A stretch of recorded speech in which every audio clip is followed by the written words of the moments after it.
I know you have your problems, John, but I live here in Hollywood. I have to live amongst people, most of who think it's cool to wear the kafaya to the Oscars and to say, free Palestine, as if Palestine would be liberated by living under Hamas. By the way, Israel, geniuses educated on TikTok, was liberated in 2005 by Israel.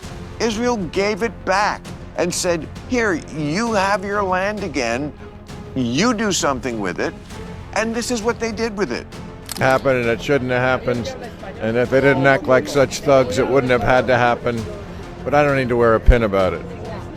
People say the left and the right can't agree on anything these days. Well, there is this one thing they agree on. Bill Maher, the man known for criticizing everyone, is now coming back even harder, and this time he is going straight after woke Hollywood and the narrative they have been pushing for years. In his recent episode, he completely dismantled the Free Palestine talking point, calling out how celebrities and activists are using it to twist the real story. And the craziest part is, he even called out one of their own, exposing how the lie they built all year starts falling apart the second real facts enter the conversation. I would submit that Israel did not steal anybody's land. This is another thing I've heard the last couple of weeks, words like occupiers and colonizers and apartheid, which I don't think people understand the history there.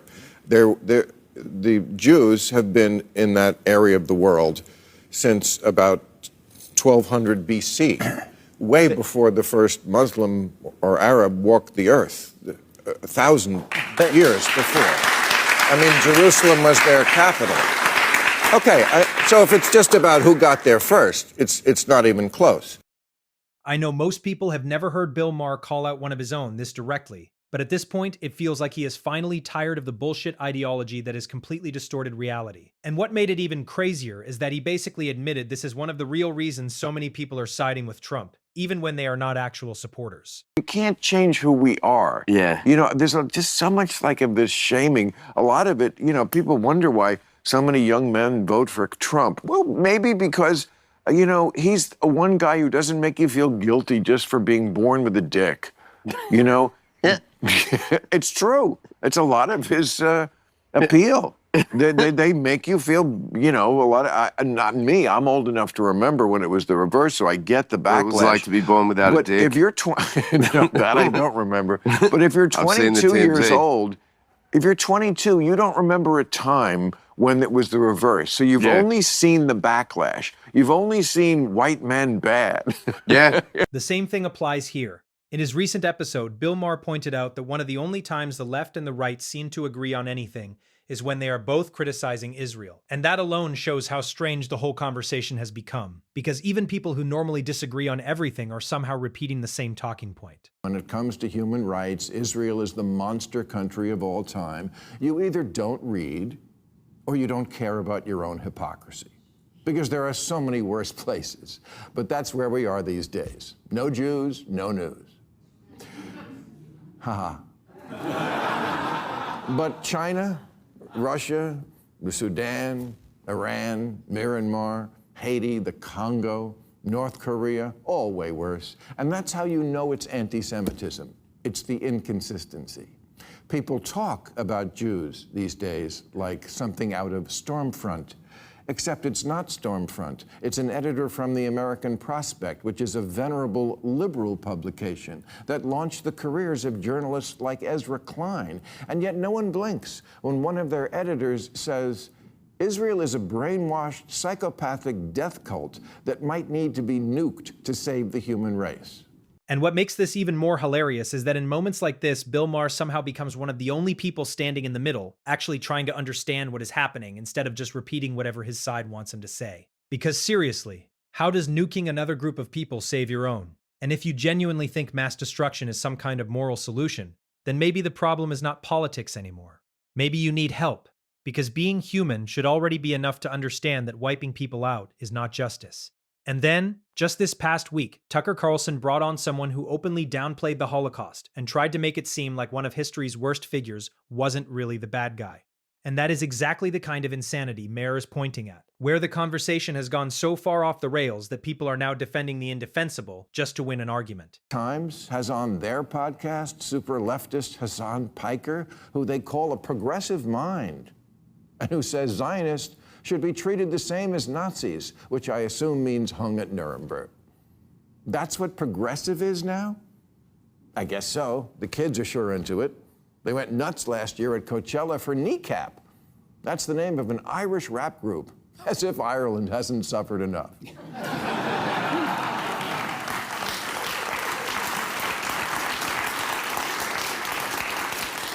Their stage set is a sign that says, "Fuck Israel."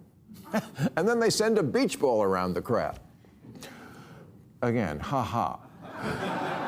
Because again, Israel is the only country in the world doing anything bad. I see why the meathead manosphere and the Code Pink people are on the same page, because they both went to high school in America and they don't know anything.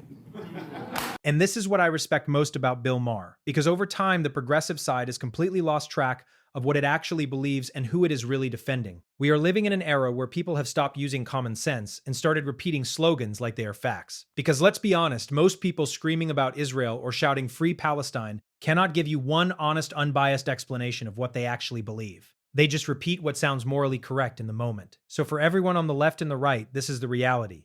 Listen closely. I live here in Hollywood.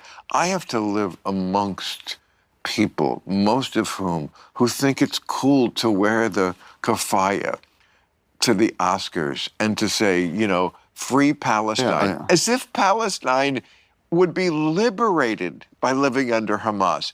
By the way, Israel, geniuses educated on TikTok, was liberated in 2005 by Israel. Israel gave it back and said, "Here, you have your land again. You do something with it," and this is what they did with it. Yeah, I mean, They made it into a fortress, didn't spend it on the people or turning it into any sort of, it could have been Dubai. I agree. And I sat with Bill Clinton. We were campaigning in Harris, and I was like, "Hey, thanks for your work." And Clinton, he reminds, it's like, "Yeah, we offered them 96% of the Right. West Bank, and East Jerusalem was the capital. You know, here you Right. go. For 25 years, they could have rebuilding that into Yes. Dubai or whatever that they want.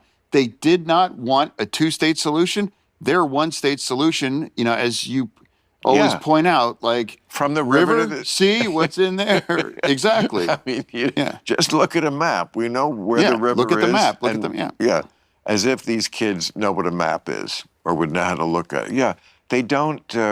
Again, it's especially frustrating out here because people out here, they're actors, so they just want a cause. Yeah. They want to do something about free Palestine. Identify- But that's as far as they've looked into it. They don't look past the buzzwords. They're talented. They're not bright. Name the one pro-Israel band that played at Coachella. You know, they started their set. You know, Israel or whatever. It does not exist, but No. there's constant kinds of Right. Yeah. There's an Irish. Yeah, those assholes, Kneecap or whatever. you know, Right. Yeah. And they even went to Cuba as if Cuba hasn't. Oh yeah, yeah. As if Cuba hasn't yeah. suffered enough. Yeah, and an 13 Irish rap group. Yeah, and These two people are putting the facts right in front of our faces, while the left is doing everything it can behind the scenes to pull people further away from reality. For Renee Nicole Good, who was murdered. We have a vice president who's lying about what's happening. We have we're in the middle of a war with Venezuela that we illegally invaded. He's telling the world that international law doesn't matter to him. The only thing that matters to him is his own morality. But the guy is a convicted felon or convicted rapist. He's a pedophile. He's the worst human being in the world. If we're relying on this guy's morality for the most powerful country in the world, then we're all in a lot of trouble. So this is for her. This is for the people in the United States who are terrorized and scared today. I know I'm one of them. I love this country, and what I'm seeing here happening is not America. And what is shocking to me is that the left is still trying to put everything on Israel, as if Iran has nothing to do with any of this. They act like the entire situation exists in a vacuum, where Israel is always the villain and everyone else is just reacting. And the craziest part is that some of them are even blaming Israel for high gas prices, while completely ignoring how much Iran, regional instability, and oil market fear can affect the entire world overnight. Well, you're conflating issues. Number one, No, if I'm you want not. to talk gas price, yes, you are. If I you am not want to talk conflating gas issues. I'm a prices, we can vehicle talk for the gas concerns prices. that come from Let's be everyday very Americans. clear. Well, let's be very clear about gas prices. The reason why oil prices are high on the world market is because the Iranian regime, once again, a theocratic dictatorship, is wanting to force the strait close because they would rather foment terror and have nuclear weapons, and they want to put pressure on the West through oil prices. That's why gas prices are high. That's not because of economic policy in the United States. That's because of the Iranian regime's death grip on power. That's a very different President situation Trump than the launched funds you this want to war, talk about. and then the Iranians shut down the Strait of Hormuz. That is an accurate statement.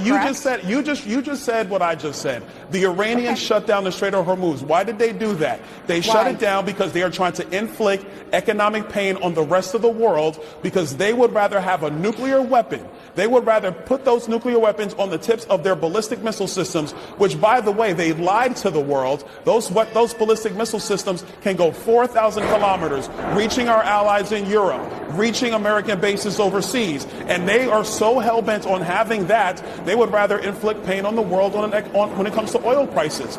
I don't want to see high oil prices. And remember, folks, this was live on CNN in front of millions of people. That is exactly what Bill Maher hates, and honestly, what a lot of people are tired of too. Instead of listening, learning, and accepting the truth, when it is right in front of them, they spin it, twist it, and throw it straight into the garbage. Congressman Randy Fine saying, if they force us to choose, the choice between dogs and Muslims is not a difficult one. That's awful. But it's not the same as they need to be nuked, and let's exterminate them. This is why Jewish people here and in Europe now say they sometimes hide their identity, afraid that the Star of David will get them attacked, as has happened in almost too many places to mention lately. Leave your Star of David at home, but the keffiyeh, you can wear that anywhere. You can wear it to Fiddler on the Roof and you'll get applause. Jew hatred isn't just acceptable now, it's cool. Celebrities love it and make it trendy. It's the new Che Guevara t-shirt. The Islamophobia is just as bad argument is simply a false equivalency. Can you name a Jewish professor who talks about Muslims the way they get talked about? No. Anti-Jewish crimes, hate crimes, now outpace anti-Muslim hate crimes 9-1. It's not a contest, and I'm certainly not saying do more of the other. I'm just saying these are the numbers, the facts. If you still think what you heard is wrong, then just visit a nearby college campus and look at what is happening for yourself. Because almost nobody wants to honestly talk about why Jewish students are being targeted, harassed, or made to feel unsafe in places where they should simply be allowed to study like everyone else. And even if you hate Israel, that has nothing to do with Jewish students living in America or anywhere else in the world. They are not the government. They are not the military. They are students. And the fact that people cannot separate those things anymore shows exactly how far reality has been twisted. Maybe all of us have different opinions, and that is fine. So leave your thoughts in the comments section and hit like and subscribe if you agree.